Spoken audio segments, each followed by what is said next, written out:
وہی خدا ہے جس نے یہ کتاب تم پر نازل کی ہے۔ اس کتاب میں دو طرح کی آیات ہیں، ایک محکمات یعنی پختہ، ٹھوس، واضح، جو کتاب کی اصل بنیاد ہے، اور دوسری متشابہات، ایمبیگوس، جو اتنی واضح نہ ہو۔ جن لوگوں کے دلوں میں ٹیڑھ ہے وہ فتنے کی تلاش میں ہمیشہ متشابہات والی آیات کا سہارا لیتے ہیں، متشابہات کے پیچھے ہی پڑے رہتے ہیں، اور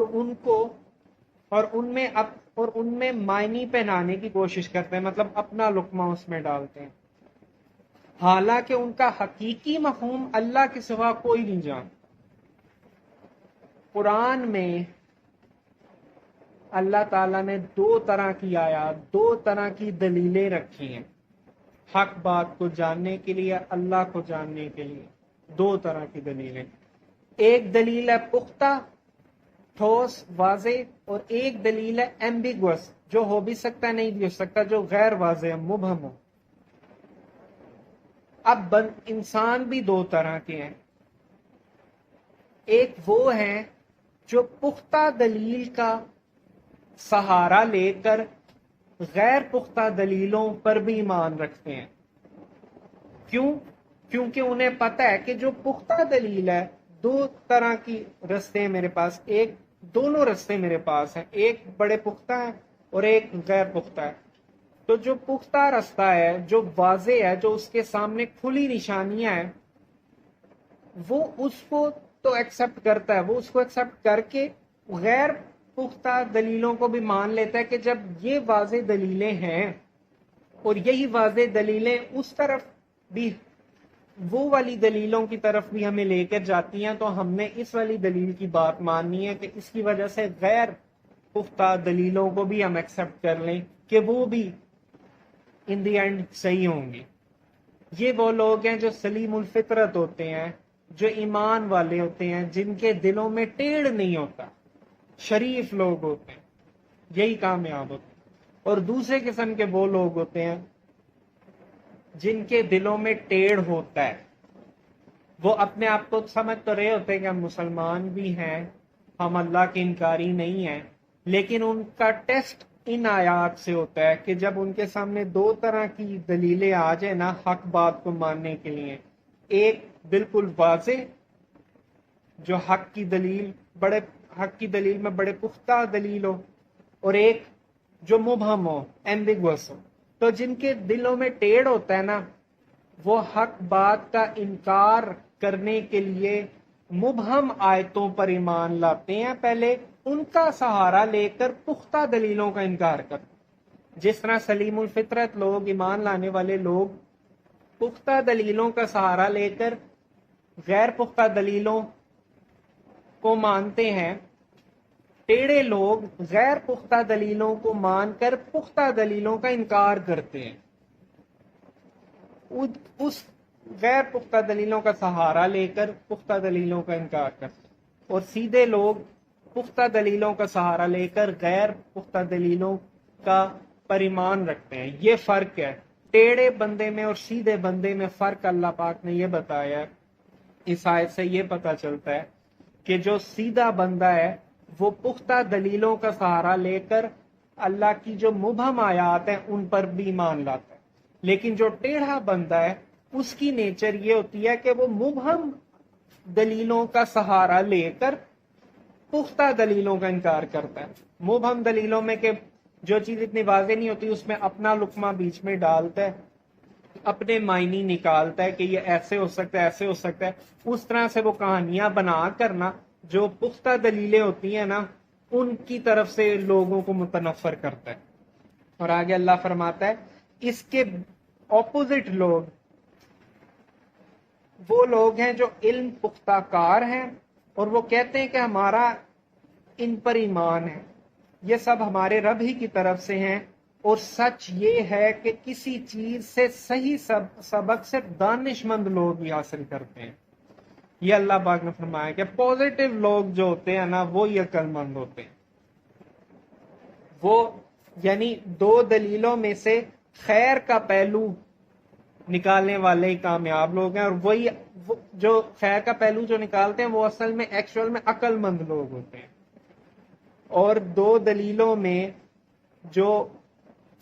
خیر کا پہلو نہیں نکالنا چاہتے وہ ٹیڑھا پن نکالتے ہیں، اور وہ حقیقت میں عقل مند لوگ نہیں ہیں۔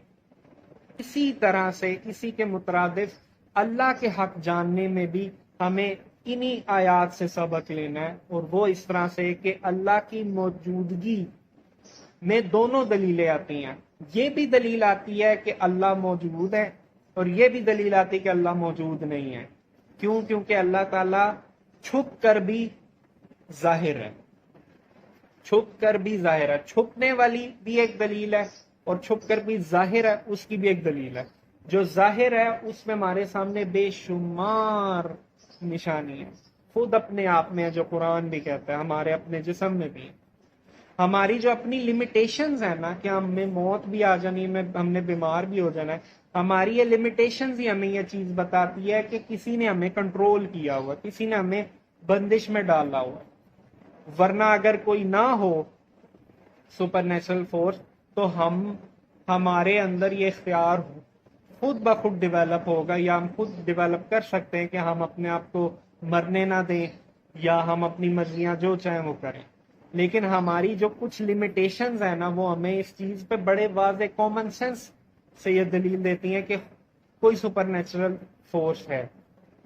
اب جو نہیں اس کو ماننا چاہتے وہ دوسرے مبہم جو ایمبیگس دلیلیں ہیں نا اس طرف جاتے ہیں کہ ہمیں خدا نظر کیوں نہیں آتا۔ خدا کا نظر نہ آنے کا مطلب یہ نہیں ہے کہ خدا نہیں ہے، وہ ایک دلیل کافی نہیں ہے اس کے لیے۔ فار ایگزامپل جیسے اگر ایک کمرہ ہے، ایک کمرے کے دو دروازے ہیں، مجھے ایک سائڈ سے موبائل کی رنگ کی آواز آ رہی ہے اور دوسری سائڈ سے رنگ کی آواز نہیں آ رہی، اور ڈھونڈنے پہ مجھے موبائل مل بھی نہیں رہا، نظر بھی نہیں آ رہا، تو اب میں کیا کروں گا؟ اس کی رنگ کی وجہ سے کیا میں زبردستی دوسری طرف، دوسرے دروازے کی طرف جاؤں گا، دوسری دلیل کی طرف جاؤں گا کہ میں موبائل کا انکار کر دوں؟ نہیں، مجھے اتنی تو عقل ہوگی نا کہ اگر رنگ کی آواز آ رہی ہے تو اس کا مطلب ہے موبائل ہے، موبائل ہے، پھر میں موبائل کی ملنے کی خواہش رکھوں گا کہ وہ مجھے موبائل ملے بھی، میں اسے دیکھوں بھی، تو میں اسی دلیل کی طرف جاؤں گا کہ میں اس موبائل کی جو انسٹرکشنز آئی ہوئی نا میں اس کو فالو کروں، اور پھر ان دی اینڈ جا کے اس موبائل سے ملوں۔ میں کبھی بھی دوسری دلیل کی طرف نہیں جاؤں گا کہ جدھر یہ دلیل ملتی ہو کہ نہ موبائل کی آواز آ رہی ہے نہ کچھ آ رہی۔ اسی طرح خدا کے ماننے میں بھی ہمیں یہی کرنا کہ نیچرلی جن کے دلوں میں ٹیڑھ نہیں ہوتا وہ یہی کرتے ہیں کہ جو اللہ کی واضح نشانیاں ہیں نا اس سے ان کو یہ تو پتہ چل جاتا ہے کہ کوئی نہ کوئی تو ہے، پھر وہ اس چیز میں جاتے ہیں کہ اس کی طرف سے جو انسٹرکشنز آئی ہیں نا کہ قرآن میں، وہ پھر قرآن کی انسٹرکشنز کو فالو کرتے ہیں، پھر انہیں فالو کرنی پڑتی، اور وہ پھر اس طرح پھر جب قیامت والے دن جائیں گے پھر وہ اپنے خدا کو ڈھونڈیں گے۔ اعوذ باللہ من الشیطان الرجیم، بسم اللہ الرحمن الرحیم۔ هو الذی انزل علیک الکتاب منہ آیات محکمات ہن ام الکتاب وأخر متشابہات فأما الذین فی قلوبہم زیغ فیتبعون ما تشابہ منہ ابتغاء الفتنۃ وابتغاء تأویلہ وما يعلم تأویلہ الا اللہ والراسخون فی العلم یقولون آمنا به كل من عند ربنا وما يذكر إلا أولو الألباب۔